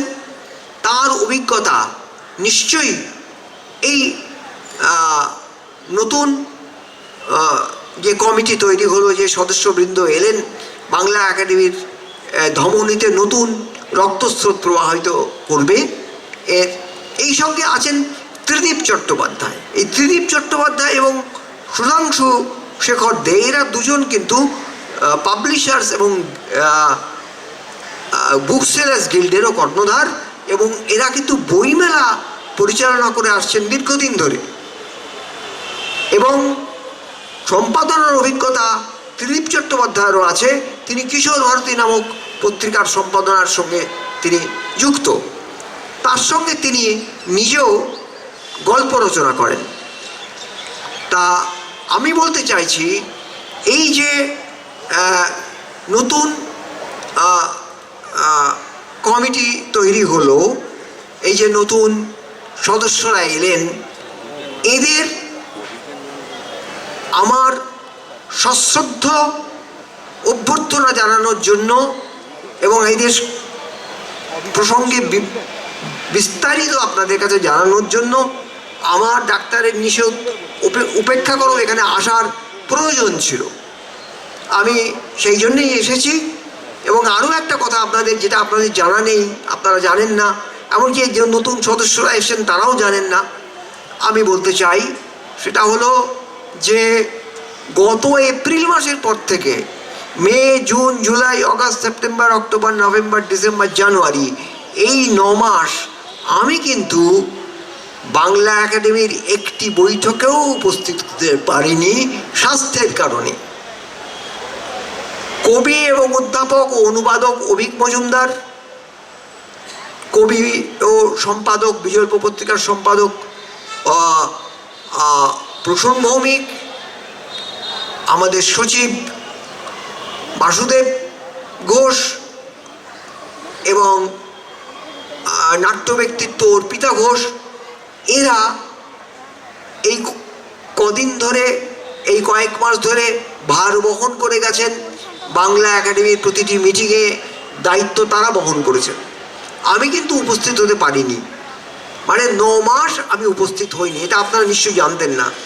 এবং এটাও বলি, প্রায় 2 বছর আমাদের প্রয়াত সভাপতি শাহুল মিত্র স্বাস্থ্যের কারণে বাড়ি থেকে বেরোতে পারতেন না, তিনিও উপস্থিত হতে পারতেন না। ফলে এই মুহূর্তে এই যে সদস্যবৃন্দের যোগদান ঘটল এবং এই যে সভাপতির পদে অধিষ্ঠিত যিনি হলেন, এই সমগ্র যে পরিবর্তনটি ঘটল তা বাংলা একাডেমির পক্ষে অত্যন্ত শুভ এবং আর অগ্রগতির একটি পরিচায়ক। আমি একটি মিটিংয়ে গিয়েছিলাম 7ই ফেব্রুয়ারি, যখন নতুন সভাপতি তার প্রথম মিটিংটা ডাকলেন, সেখানে গেলাম। সেখানে গিয়ে আমি বুঝতে পারলাম যে নতুন নতুন পরিকল্পনা গ্রহণ করার জন্যে এবং একে এগিয়ে নিয়ে যাওয়ার জন্যে কিন্তু এই কমিটি কতখানি সক্রিয় মনোভাব এখনই গ্রহণ করেছে। এবার আমি বলবো যে আজকে যিনি আমাদের প্রথম উদ্বোধনে যে কবি বলে যার পরিচয় দেওয়া হলো, মৃদুল দাশগুপ্ত, এটা হয়তো অনেকে জানেন না, তিনি কিন্তু পরীক্ষামূলক ছোট গল্প নিয়মিত লেখেন। এই লেখা পাওয়া যায় শ্যামলকান্তি দাস এবং শঙ্কর চক্রবর্তী সম্পাদিত কবি সম্মেলন নামক পত্রিকায়, গল্পপত্র পত্রিকাটিতে। এরা গল্পপত্র নামে গল্পেরও একটি কাগজ বার করেন। সেখানে মৃদুল দাশগুপ্ত নিয়মিত গল্প লেখেন, পরীক্ষামূলক গল্প তিনি লেখেন। অর্থাৎ তিনি যে কেবল কবিতা নয়, তিনি গল্পও লেখেন। যেমন আবুল ভাষার, তার যখন প্রথম সাহিত্যে প্রবেশ ঘটে, এটা এখন অনেকেই ভুলে গেছেন, ভুলে যাওয়ার স্বাভাবিক, নতুন ছেলেমেয়েরা এসছেন। তিনি কিন্তু কবিতা দিয়ে জীবন আরম্ভ করেছিলেন। তার কবিতা 90-এর দশকেও কিন্তু 80-র দশকে বা 90-এর দশকেও কিন্তু দেশ পত্রিকায় প্রকাশিত হয়েছে। তার কবিতার কোনো বই এখনো বেরোয়নি, কিন্তু তিনি কিন্তু কবিতা রচনাও কিন্তু তিনি করেছেন। তারপর পাশাপাশি তিনি কথা সাহিত্য রচনা করেছেন। আমি পরিশেষে আমাদের যে দুজন উদ্বোধক আজ যে উপস্থিত আছেন, যারা এই লিটল ম্যাগাজিনের উৎসব উদ্বোধন করে আমাকে ব্যক্তিগতভাবে বাংলা একাডেমিকে কৃতজ্ঞতা পাশে আবদ্ধ করেছেন, তাদের প্রতি শ্রদ্ধা জানানোর জন্যে আমি তাদের দুটি রচনা পাঠ করব। শ্রীযুক্তা অনিতা অগ্নিহোত্রী, তিনি একটি কবিতা পড়লেন। তার আগে ঘোষণা হচ্ছিল যে তিনি কথা সাহিত্যিক। তার কিন্তু কবিতা সংগ্রহ আছে। সে কবিতা সংগ্রহ কিন্তু তিনি রচনা, একাধিক কবিতার বই আছে, কিন্তু তার কিন্তু কবিতা সংগ্রহও বেরিয়েছে। অর্থাৎ তিনি কেবল কথা সাহিত্যিক, গল্প এবং উপন্যাস লেখেন তা নয়, যদিও সেটা তার প্রধান পরিচয় হয়ে দাঁড়িয়েছে এখন। তিনি কিন্তু সমানভাবে কবিতা রচনা করে যান। যেমন মৃদুল দাশগুপ্ত খানিকটা গোপনে, মানে আড়ালে থেকে পরীক্ষামূলক গল্প লিখে যান। যদি সেই গল্পগুলো আপনারা গল্পপত্রে পড়েন, তাহলে দেখবেন যে তার মধ্যেও কিন্তু নানা ধরনের পরীক্ষা রয়েছে। আমি তাদের দুটি রচনা, তাদের প্রতি শ্রদ্ধা নিবেদনের কারণে আমি পাঠ করে আমার বক্তব্য শেষ করব। অবশ্য কবিতা পাঠ করার পরে আমার আরেকটি কথা বলার থাকবে। আমি প্রথমে মৃদুল দাশগুপ্তর একটি কবিতা পড়ছি, যে কবিতাটি খুব সম্প্রতি একটি পত্রিকায় ছাপা হয়েছে, এই একটি লিটল ম্যাগাজিনে ছাপা হয়েছে, সেটা পড়ছি। এই কবিতার দুটি কবিতা এখানে আছে, আমি একটি কবিতা পড়ছি। কবিতা দুটিকে কোনো নামকরণ দিয়ে চিহ্নিত করেননি কবি। আমি পড়ছি তার 2 নম্বর অংশটি। সন্দেহে করবি ফুল, হয়তো দেখতে হবে ঘড়ি সারানোর মনে দেওয়ালে টাঙিয়ে।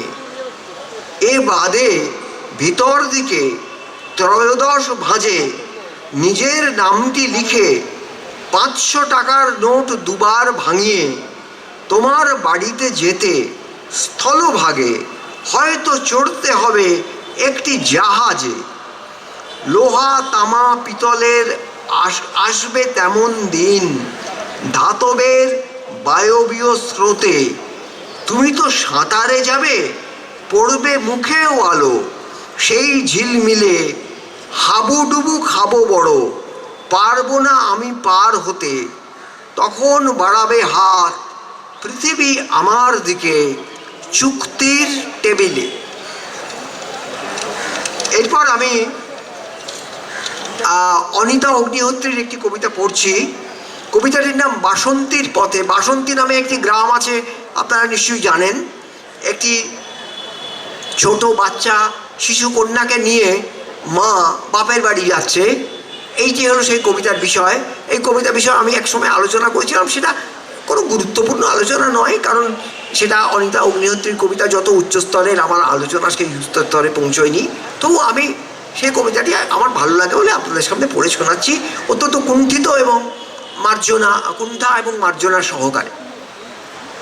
বেড়ির বাতাসে তুমি ঘুম দিচ্ছ ছোট মেয়েটিকে, সকালের ভ্যান রিক্সা চলে যাচ্ছে মালঞ্চ ছাড়িয়ে, ভবেন মৃধার বাড়ি বাছড়া ঘাট বাম পাশে রেখে, দোল দাও শিশুটিকে, কত কথা হচ্ছে মায়ে জিয়ে, খোপার কাগজ ফুল দুনিয়ার কেউই জানে না, কিভাবে প্রত্যহ খাও অপমান মাখা অন্ন কণা, ডান বাঁয়ে ধুধু জল শামুক খোলের গন্ধে রাঙা, ভাটির চিমনি থেকে ধোঁয়া ওঠে প্রতিক্রিয়াশীল, সারি সারি রোগা ইট আজও বিপ্লবের বাস্তু ভাঙা, মৃত্তিকায় ফিরে যাবে এরা তবু হবে না মিছিল, আজ সকালেও ভাতে গঞ্জনা, যাত্রাকাল অপমান মাখা, কাল রাতে মুখ গুজে মার খাওয়া,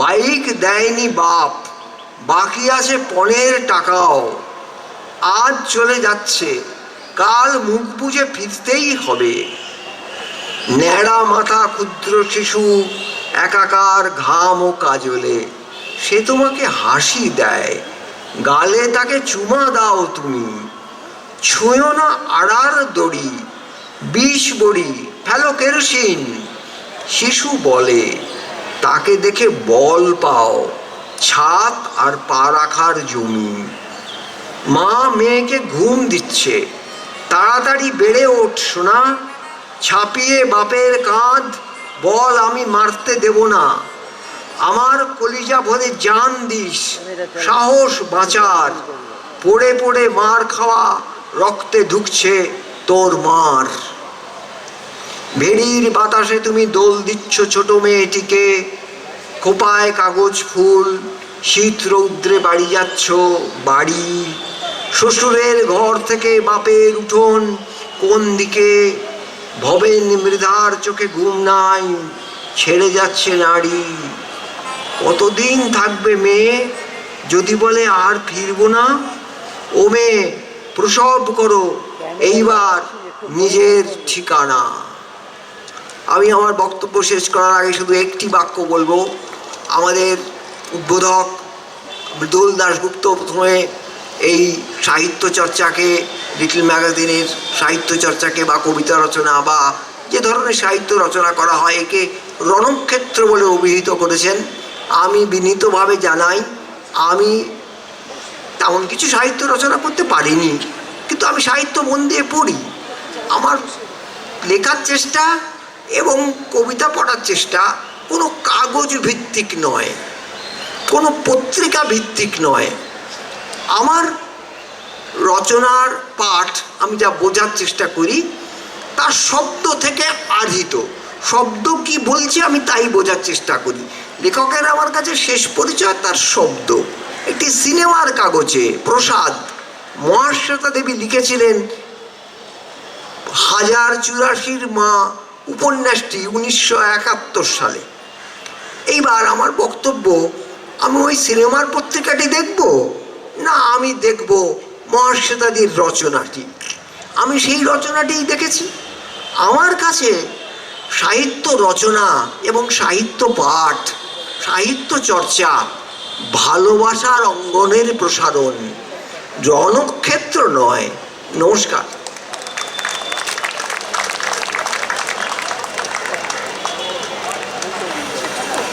ধন্যবাদ জানাই এমন মনোজ্ঞ বক্তব্যের জন্য। এরপর বক্তব্য রাখার জন্য অনুরোধ জানাবো সুবোধ সরকার মহাশয়ের কাছে।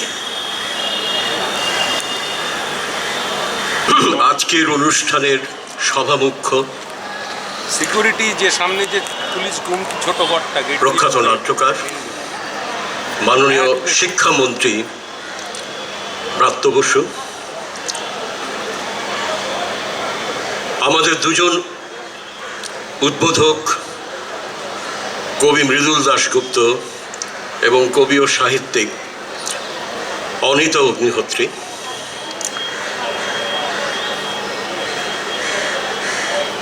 বিখ্যাত কবি জয় গোস্বামী, যার দীর্ঘ বক্তৃতা, অত্যন্ত জরুরি একটি বক্তৃতা আপনারা এতক্ষণ মন দিয়ে শুনলেন। আমি সমৃদ্ধ হলাম, এই বক্তৃতা থেকে আমি অনেক কিছু শিখলাম। মঞ্চে উপস্থিত রয়েছেন আবুল বাসার, যার ফুল বউ প্রকাশিত হওয়ার পরে আগুন জ্বলে গিয়েছিল বাংলা সাহিত্যে, সেই রকম আগুন আর তারপরে জ্বলেনি। সেই আবুল বাসার এখনো অসামান্য সব উপন্যাস লিখছেন। কবি শ্রীজাত বন্দ্যোপাধ্যায়, তরুণ তুর্কি, জনপ্রিয়। অভিক বসে আছেন, প্রসূন বসে আছেন। প্রচেত গুপ্ত, অত্যন্ত জনপ্রিয় কথাকার এই সময়ে। এবং আমাদের দুজন প্রকাশক, ত্রিদীপ চট্টোপাধ্যায় অবশ্য একই সঙ্গে লেখক, ত্রিদীপ চট্টোপাধ্যায় এবং সুধাংশু শেখর দে।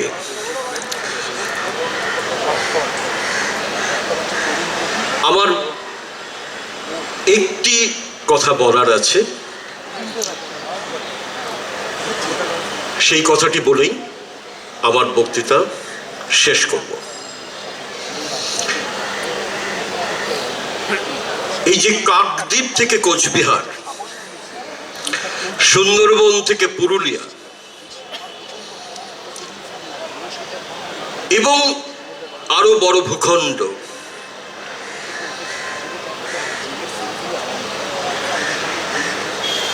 এখান থেকে যত লিটল ম্যাগাজিন বেরোয়, তারা কত পরিশ্রম করে, কত কষ্ট করে, নিজে খেতে না পেয়ে লিটল ম্যাগাজিন করা যায় কি করে, এই যে একটা অসামান্য দর্শন, এটা একমাত্র সারা ভারতে পশ্চিমবঙ্গে আছে, আর কোথাও নেই। এই লিটল ম্যাগাজিন, তার যে আজকে পার্বণ, এই পার্বণ আমার কাছে মনে হচ্ছে, যেটা পশ্চিমবঙ্গ বাংলা একাডেমি পরিষ্কার করে লিখে দিয়েছে, আপনারা দেখতে পাচ্ছেন, সাহিত্যের বৃহত্তম পার্বণ। অবশ্যই, এবং সেটা সেই উদযাপন আমরা লিটল ম্যাগাজিনকে দিয়ে করছি। কাকে বলে লিটল ম্যাগাজিন? একটা শুধু উদাহরণ দেব। পাবলো নেরুদার যে কবিতাটা আপনারা ঘরে ঘরে শুনে থাকেন, সমস্ত ছাত্রের মুখে আমি শুনেছি, এখনো শুনি। সুভাষ মুখোপাধ্যায় যার অনুবাদ করে জনপ্রিয় করেছিলেন বাংলায়, সেই কবিতাটা হলো, Tonight I can write the saddest lines. Write, for example, the night is starry and she's not with me. Someone is singing in the distance. Someone is singing in the distance. Tonight I can write the saddest lines. এটা সান্তিয়াগোর একটা ছোট্ট little ম্যাগাজিনে প্রকাশ হয়েছিল। তারপর সারা পৃথিবীর কাগজে বেরিয়েছে। New York টাইমসের প্রথম পাতায় হেডলাইন হয়েছিল এই কবিতা। সুতরাং আমার কাছে মনে হয় যে সুন্দর উদাহরণ মহাশ্বেতা দেবীর উদাহরণটা জয় আমাদের দিয়ে গেলেন, ঠিক সেরকম ভাবে 1084 মা কোথায় বেরিয়েছিল হয়তো সেটা ইতিহাস, কিন্তু তার থেকে অনেক বড় ইতিহাস, ঠিক Tonight I can write the saddest lines যেরকম ইতিহাস, তেমনি বলা যেতে পারে 1084 মা। এই লিটল ম্যাগাজিন এর কাছে আমি চিরঋণী।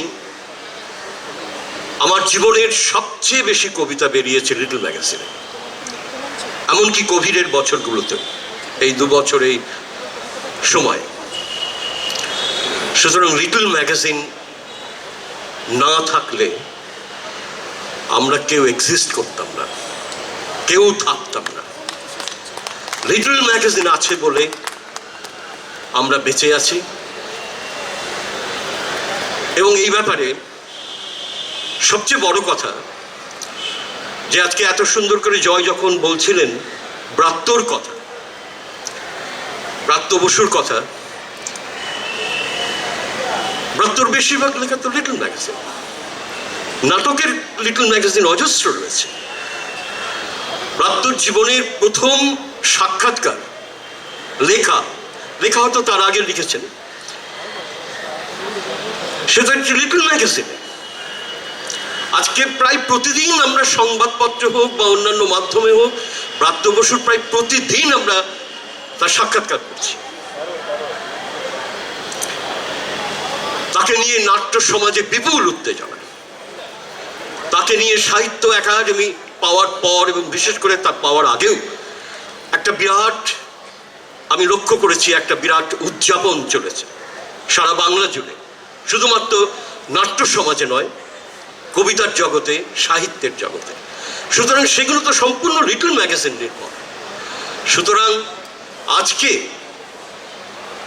যে জায়গাটুকু, যে সামান্যটুকু জায়গা আমি ব্যক্তিগতভাবে অর্জন করেছি, তার জন্য লিটল ম্যাগাজিনের পায়ের কাছে সারা জীবন বসে থাকতে পারি যেন। এটাই আমার উদযাপন, এটাই আমার ভালোবাসা, এটাই আমার পার্বণ। নমস্কার, ধন্যবাদ। আপনাকে অসংখ্য ধন্যবাদ। এবার বক্তব্য রাখার জন্য আমাদের বিনীত অনুরোধ আবুল বাশার সাহেবের কাছে। সবাইকে অভিনন্দন, শুভেচ্ছা। এতক্ষণ আপনারা আমার দুই বন্ধুর বক্তব্য শুনছিলেন। তারা লিটল ম্যাগাজিন এই সাহিত্য পার্বণের বেশিরভাগ দিকটাই বলেছেন, সবই প্রায় বলে ফেলেছেন, যা ধরে আমরা এগোতে পারব। এখন আমার জয়ের শেষ বাক্যটা শুনে মনে হলো, জয়, যে আমাদেরই সময়ের এক কবি ছিলেন জমিল সৈয়দ, তার কাব্যগ্রন্থের নাম ছিল মানুষের শেষ যুদ্ধ কলকাতাগামী। সে সময় খুব প্রতিষ্ঠান বিরোধিতা ইত্যাদি ছিল।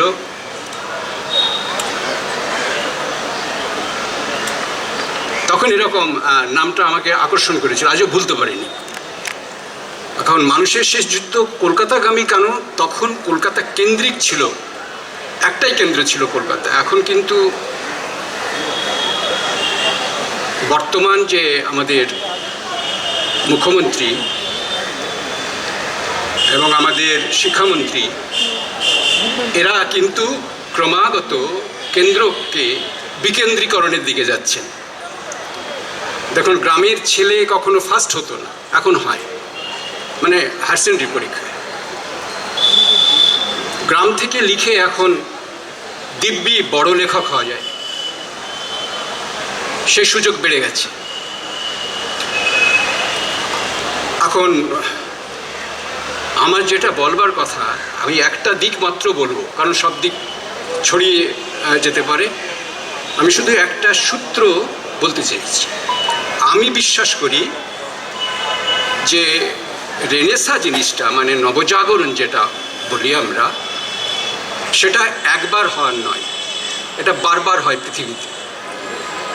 আর সাহিত্যটা অনেকেই নদীর মতো বলেন, কিন্তু নদীটা এরকম যে পূর্ব বাহিনী নদী পশ্চিম বাহিনী হয়ে যেতে পারে, মানে একেবারে উল্টে যেতে পারে।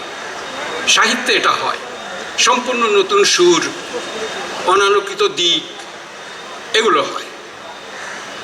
বাংলা সাহিত্যের একটা চরিত্র লক্ষ্য করেছি আমি, যে এ ক্রমাগত মাটি ঘেঁষা মানুষের দিকে যাচ্ছে,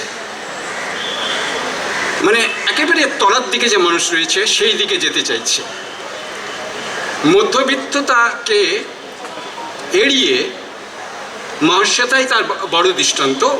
ওইদিকে অনিতার যেমন কাজ, অনিতা কিন্তু সর্বভারতীয় স্তরে কাজ করতে চান, এটা বোঝা যায়, ওর লেখা পড়লেই বোঝা যায়। আমি একটুখানি নাটকের কথা বলবো।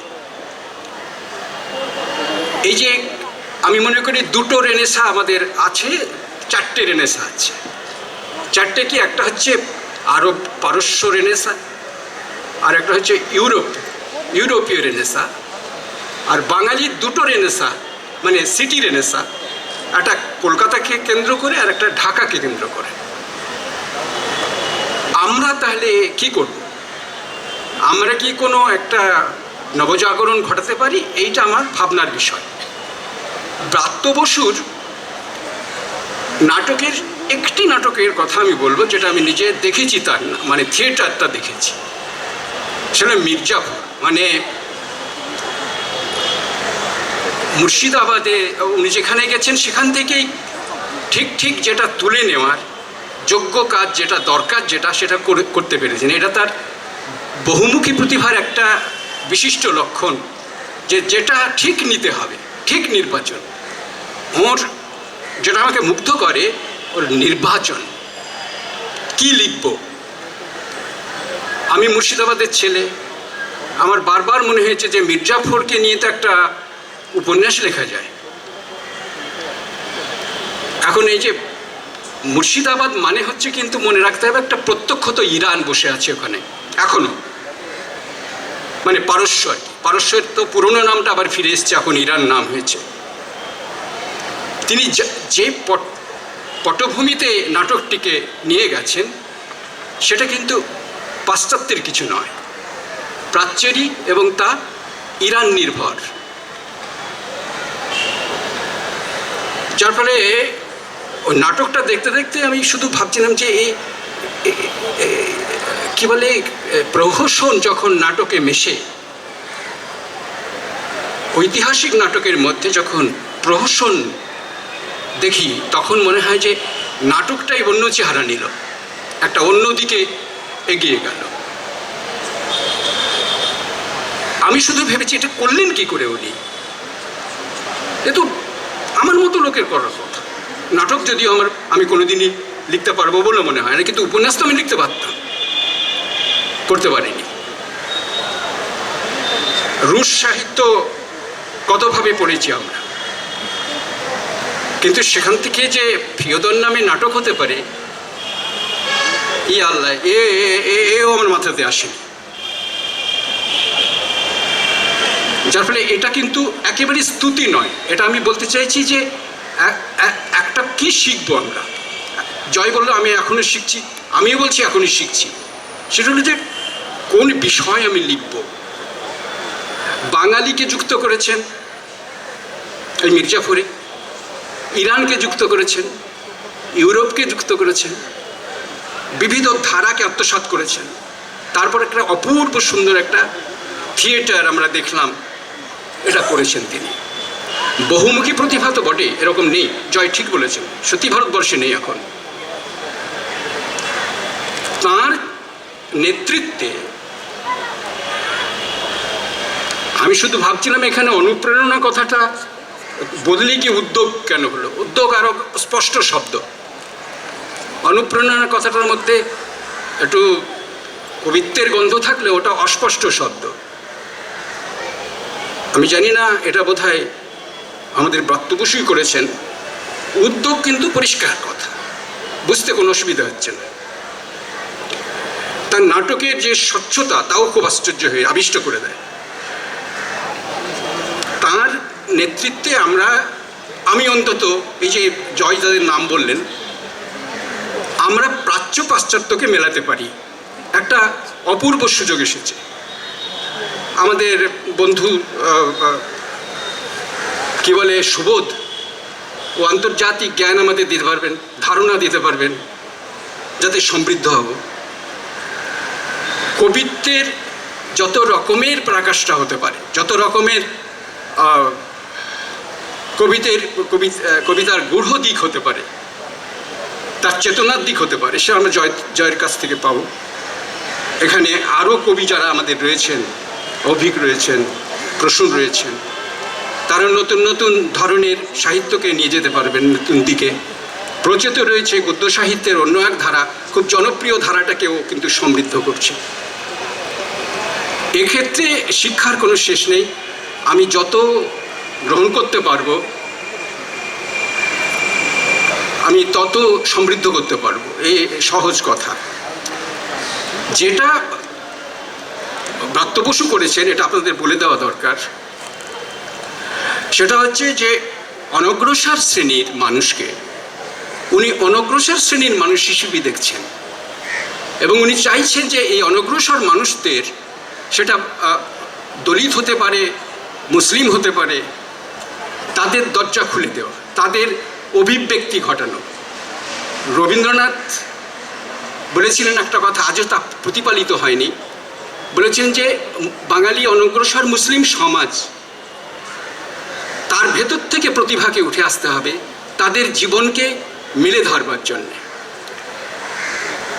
তাহলে বাংলা সাহিত্যে যে উপাদান তা সমৃদ্ধ হবে, বাংলা সাহিত্য সমৃদ্ধ হবে। তেমনি দলিত জীবনকে আনতে পারলে বাংলা সাহিত্য আরও বিবিধ ধারায় প্রবাহিত হবে। সেই পথটি উনি খুলে দিয়েছেন, যার ফলে আমাদের সামনে কিন্তু সুন্দর সময় এসেছে। লিটল ম্যাগাজিন হচ্ছে সিঁড়ির প্রথম ধাপ এবং লিটল ম্যাগাজিন হচ্ছে সাহিত্যের প্রধান ফটক। সেখানে আমরা দাঁড়িয়েছি, সেখানে দরজা খুলে দেওয়া হয়েছে আমাদের সবার জন্যে। এর জন্যে আমি ব্রাত্য বসুর কাছে আমার কৃতজ্ঞতা প্রকাশ করছি এবং আপনাদের যারা এই অংশগ্রহণ করেছেন এবং আগামী দিনেও করবেন তাদের সবার জন্যে আমার শুভেচ্ছা রইল। নমস্কার। আপনাকে অসংখ্য ধন্যবাদ। আমরা এবার গ্রন্থ প্রকাশ অনুষ্ঠানের দিকে এগোব। বেশ কিছু বই বাংলা একাডেমির পক্ষ থেকে পুনর্মুদ্রিত হয়ে পাঠকের কাছে পৌঁছে যাবে এবার। সেই রকম বইয়ের প্রথমে আনুষ্ঠানিক মোড়ক উন্মোচন এবং তারপর নবস্পন্দন গ্রন্থমালা প্রকাশ।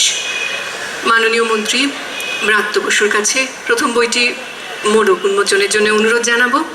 হিউ টয়ের লেখা, যেটি অনুবাদ করেছিলেন কবি সুভাষ মুখোপাধ্যায়, ব্যাঘ্রকেতন গ্রন্থটি, সেই গ্রন্থটির আনুষ্ঠানিক মোড়ক উন্মোচন, পুনর্মুদ্রিত যে সংস্করণ তার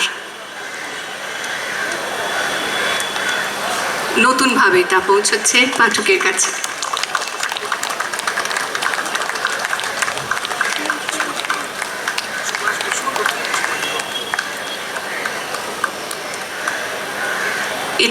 এটি নেতাজি সুভাষচন্দ্র বসুর প্রথম জীবনী গ্রন্থ।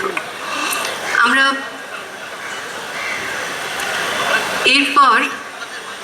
এরপরের বইটির মোড়ক উন্মোচনের আগে আমি মঞ্চে প্রয়াত বিশিষ্ট সাহিত্যিক শঙ্করী প্রসাদ বসুর পুত্র সুদীপ বসুকেও আমন্ত্রণ জানাতে চাইব, কারণ শঙ্করী প্রসাদ বসু রচিত একটি বই, বিখ্যাত বই, আপনারা জানেন, বিবেকানন্দ সমকালীন ভারতবর্ষ, তার প্রথম খণ্ড, সেই বইটি এই মুহূর্তে আনুষ্ঠানিকভাবে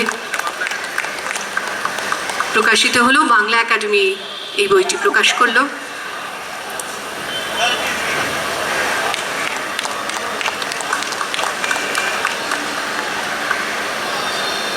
আমি এবার উদ্বোধক মৃদুল দাশগুপ্তকে একটু এগিয়ে আসতে অনুরোধ করব। পরের বইটি আমরা চাইব তিনি যদি মোড়ক উন্মোচন করেন। সুদীপবাবু, আপনাকে মঞ্চে থাকার জন্য অনুরোধ করব, কারণ এর পরের বইটিও প্রয়াত বিশিষ্ট সাহিত্যিক শঙ্করী প্রসাদ বসু রচিত সমকালীন ভারতের সুভাষচন্দ্র, তার প্রথম খণ্ড মোড়ক উন্মোচন করবেন মৃদুল দাশগুপ্ত এবং দ্বিতীয় খণ্ডটি অনিতা অগ্নিহোত্রীর হাত দিয়ে চাইব যদি। এটি প্রথম খণ্ড।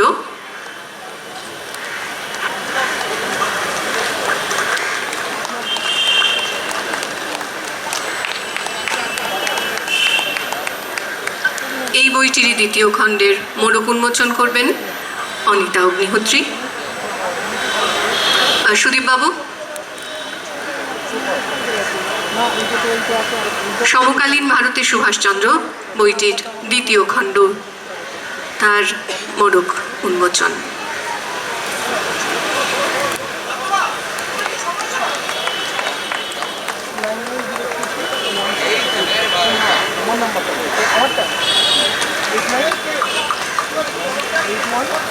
পরের বইটির মোড়ক উন্মোচনের জন্য আমি জয় গোস্বামীর কাছে অনুরোধ জানাবো।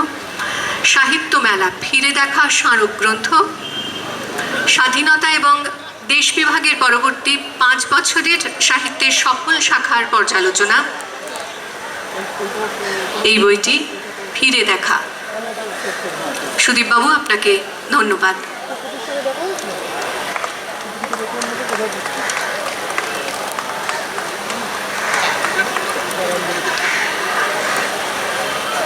পরের পর্ব নবস্পন্দন গ্রন্থমালা প্রকাশ, নতুন লেখকদের বইয়ের আনুষ্ঠানিক মোড়ক উন্মোচন, সৌরভ হোসেনের গল্পগ্রন্থ। আমি আবুল বাশা সাহেবকে একটু এগিয়ে আসতে অনুরোধ করব, লেখককে মঞ্চে আসতে অনুরোধ করব। সৌরভ হোসেনের গল্পগ্রন্থ।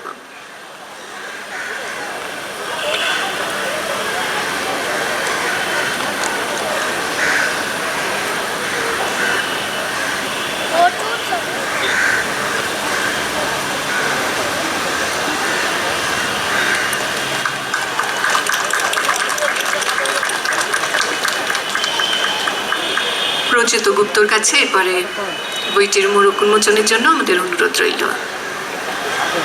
পরের বইটি গল্পের বই, লেখক সাক্ষ্যজিৎ ভট্টাচার্য। সাক্ষ্যজিৎ ভট্টাচার্যকেও মঞ্চে আসতে অনুরোধ করি। প্রচিত গুপ্ত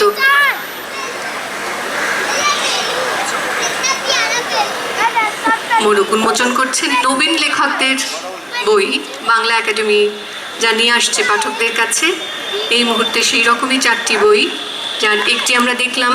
দ্বিতীয় বইটি সাক্ষ্যজিৎ ভট্টাচার্যের গল্পগ্রন্থ,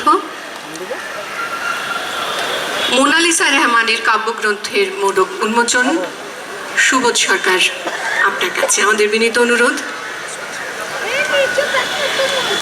মোনালিসা রহমানের এই কবিতার বইটি নতুন কবি, নবীন কবি মোনালিসা রহমানের এই বইটির প্রকাশক বাংলা একাডেমি।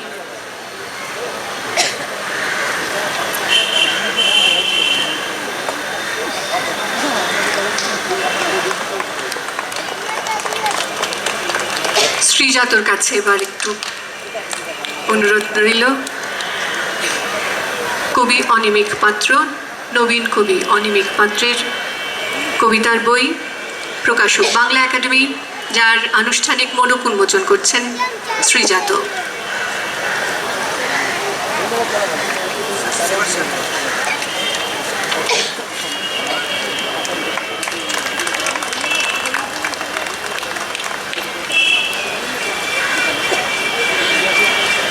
এখন সভামুখর ভাষণ পশ্চিমবঙ্গ বাংলা একাডেমির সভাপতি মাননীয় মন্ত্রী রত্ত বসু মহাশয়ের কাছে বক্তব্য রাখার জন্য আমাদের বিনীত অনুরোধ রইল।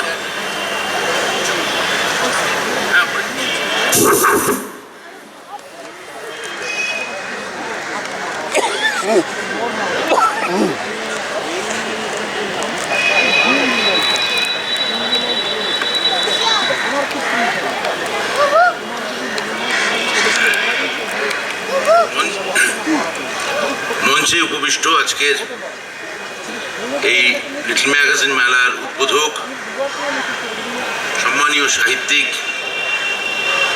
শ্রীমতী অনিতা অগ্নিহোত্রী এবং অন্যতম উদ্বোধক, যুগ্ম উদ্বোধক শ্রী মৃদুল দাশগুপ্ত, পশ্চিমবঙ্গ বাংলা একাডেমির সদস্য আমার 3 শ্রদ্ধেয় লেখক শ্রী জয় গোস্বামী, শ্রী সুবোধ সরকার, জনাব আবুল বাশার, আমার বন্ধুরা শ্রী প্রচিত গুপ্ত, শ্রী শ্রীজাত বন্দ্যোপাধ্যায়, শ্রী অভিক মজুমদার এবং শ্রী প্রসূন ভৌমিক, পশ্চিমবঙ্গ বাংলা একাডেমির সচিব শ্রী বাসুদেব ঘোষ, এই মেলায় অংশগ্রহণকারী পশ্চিমবঙ্গের বিভিন্ন প্রান্ত থেকে আগত বিভিন্ন লিটল ম্যাগাজিনের সম্পাদক, লেখক, কবি, সাহিত্যিক, সাহিত্যরসিক মানুষ, উপস্থিত অন্যান্য বিশিষ্টজন, এখানে আমার প্রিয় সংবাদ মাধ্যমের বন্ধুরা, এই সাহিত্য উৎসব এবং লিটল ম্যাগাজিন মেলার উদ্বোধনে মাননীয় মুখ্যমন্ত্রী মমতা বন্দ্যোপাধ্যায়ের উদ্যোগে এই সাহিত্য পার্বণ, এই মেলার উদ্বোধনে আপনাদের সবাইকে আমি পশ্চিমবঙ্গ সরকারের পক্ষ থেকে সবাইকে স্বাগত জানাচ্ছি। সাধারণভাবে প্রত্যেক বছর জানুয়ারি মাসে আমরা এই সাহিত্য উৎসবে লিটল ম্যাগাজিন মেলার আয়োজন করে থাকি, কিন্তু পৃথিবীর অন্যান্য সবকিছু স্বাভাবিক চলনের ছন্দপতন ঘটানো করোনা তথা কোভিড অতিমারি আমাদের এই মেলাটিরও বার্ষিক লয়ভঙ্গ ঘটিয়েছে। তবু আপনাদের সকলের সহযোগিতায় খুব স্বল্প সময়ের মধ্যে এই মেলার আয়োজন করতে পেরেছি। এই জন্যে আমি আপনাদের সবাইকে আন্তরিকভাবে ধন্যবাদ এবং কৃতজ্ঞতা জানাবো। বিশেষভাবে ধন্যবাদ জানাবো বাংলা একাডেমির আধিকারিক, সমস্ত যারা আধিকারিক আছেন মঞ্চে আমার সামনে আছেন, এবং কর্মীরা। আপনাদের জন্যে এই নিরলস পরিশ্রমের ফসল হিসেবে এই মেলা আমরা এত দ্রুত আয়োজনে করতে পারলাম। আমাদের মুখ্যমন্ত্রী, মাননীয় মুখ্যমন্ত্রীর স্বপ্ন বাংলা ভাষা এবং সাহিত্য সমগ্র ভারত তথা জগৎ সভায় শ্রেষ্ঠ আসনে আসীন হোক। তার সেই স্বপ্নের সূত্র ধরেই বলি, লিটল ম্যাগাজিন হচ্ছে আমাদের সাহিত্য সংস্কৃতির একেবারে সূতিকাগৃহ। তাদের হাত ধরেই বাংলা ভাষার সাহিত্যিকরা প্রথম কলম ধরার সুযোগ এবং সেখান থেকে একদিন লেখক হিসেবে পাঠক সমাজে পরিচিতি লাভ করেন। সুতরাং ভাষা, সাহিত্য, সংস্কৃতির বিকাশের ভাষা লিটল ম্যাগাজিনের ভূমিকা অপরিসীম। আর সেই জন্যই নানা অসুবিধে সত্ত্বেও সেগুলো অতিক্রম করে আমরা এই মেলার আয়োজন করেছি আমাদের সম্মানীয় সদস্যদের সহযোগিতা নিয়ে।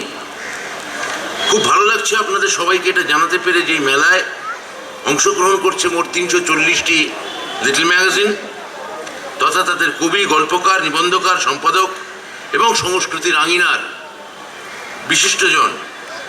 আপনারা এক্ষুনি দেখলেন আমরা প্রকাশ করেছি নবস্পন্দন গ্রন্থমালা। এই গ্রন্থমালায় অন্তর্ভুক্ত হলেন, তাদেরও আপনারা দেখেছেন মঞ্চে তারা এসেছিলেন, 2 জন নবীন কবি এবং 2 জন নবীন গল্পকার। আমরা জানি আমাদের মাননীয় মুখ্যমন্ত্রী জীবনব্রতের অন্যতম আদর্শ হচ্ছেন স্বামী বিবেকানন্দ এবং দেশনায়ক সুভাষচন্দ্র বসু। স্বামী বিবেকানন্দের ম্যান মেকিং এডুকেশন আদর্শকে রূপায়িত করতে তাঁরই উদ্যোগে চালু হয়েছে Swami Vivekananda merit cum means scholarship. Netaji সুভাষচন্দ্রের 125তম জন্মবর্ষ উদযাপনকে বাঙালি জীবনে সর্বজনীন করে তুলতে তিনি একটি কমিটি গঠন করেছেন।